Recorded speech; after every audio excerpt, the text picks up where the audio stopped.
Dito pa rin kayo para supportahan kami. Hello, so, si Boss dito sa pamilya at kaibigan namin. Maraming salamat.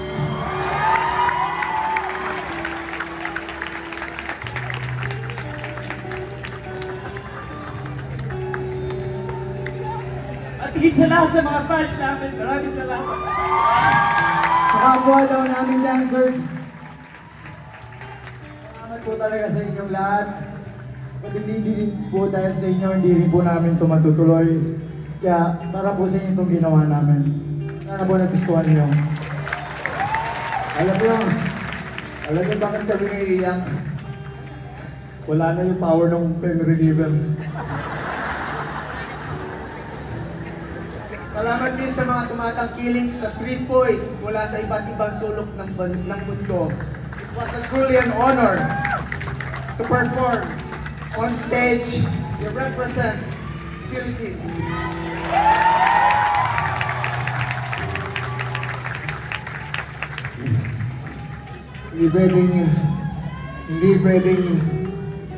Hindi namin makakasama sa stage yung tao kung bakit nandito kami ngayon. Directito, pwede ka ba maimbita? Alam ko, may fear of stage ka. Joke lang. Boss, hindi namin mararating to kung hindi dahil sa inyo.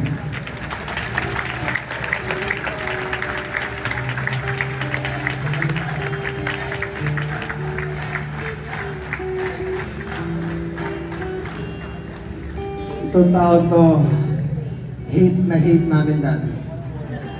Totoo. Bakit? Ilang mura inabot namin dito. Ilang lighter ang nasira, kakabato sa amin. Buti ka kami sumuko, actually. Si Bong magpapatunay niya. Siya lang, si Bong lang talaga yung may lakas ang apong sagutin si Directito. Aminin mo yun, sir. Inaamin ko yun. Kasi nga, diba hindi ako dapat Street Boys? Diba dalawa yung nag-audition? Ang pinapatawag pala, hindi ako yung guwapo kong kaklase. Eh namalingan ng tawag, diba? Ako yung napapunta. Nakita niya ako, wala siyang choice. Kung di mahalin ako, tanggapin ako. Pero nung sinagot mo siya, luwag yung kalooban ko. Hindi, ibig sabihin, nagiging stricto siya sa atin dahil may pinupunto siya.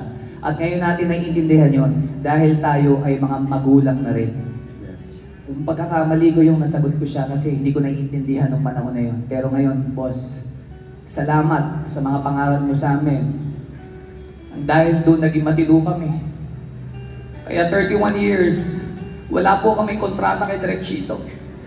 Ang pinangahawakan lang po namin ay salitang minamanage na kami, mahal niya kami, yun lang po. Pero kita nyo naman, hanggang ngayon, magkakasama pa rin kami. Boss, pwede bang bumali? Huwag mo pag-uusapan ng bale. Baka boss, baka may gusto kong sabihin. Thank you. On behalf of the Street Boys, thank you. Kasi yung 11 na to, binigyan mo ng direksyon ng buhay. Kaya maraming salamat. I am just proud of you, boss. What you've become. Naging sariling, yung kalulong ka na sariling diskarte at lunong. That's all. I'm happy because of that. Dahil dyan, boss, sample. Wag mo pa masasabi. Okay, ito. Kasabay ng aming celebration ngayon ay sineselebrate din namin ang birthday ng aming leader! Birthday niya bukas! Please welcome! Maynard! Happy birthday! Happy birthday To you! Happy birthday to you! Happy birthday! Happy birthday! Happy birthday to you! Yan. O ngayon, okay, ngayong 51 years old ka na. Ano ang mensahe mo sa ating mga bisita ngayong araw? Mukha ba akong 51 years old? Ano sabi? Yeah! Hindi ba? kami- Yeah! Hindi. Yeah. Maraming salamat sa inyo. And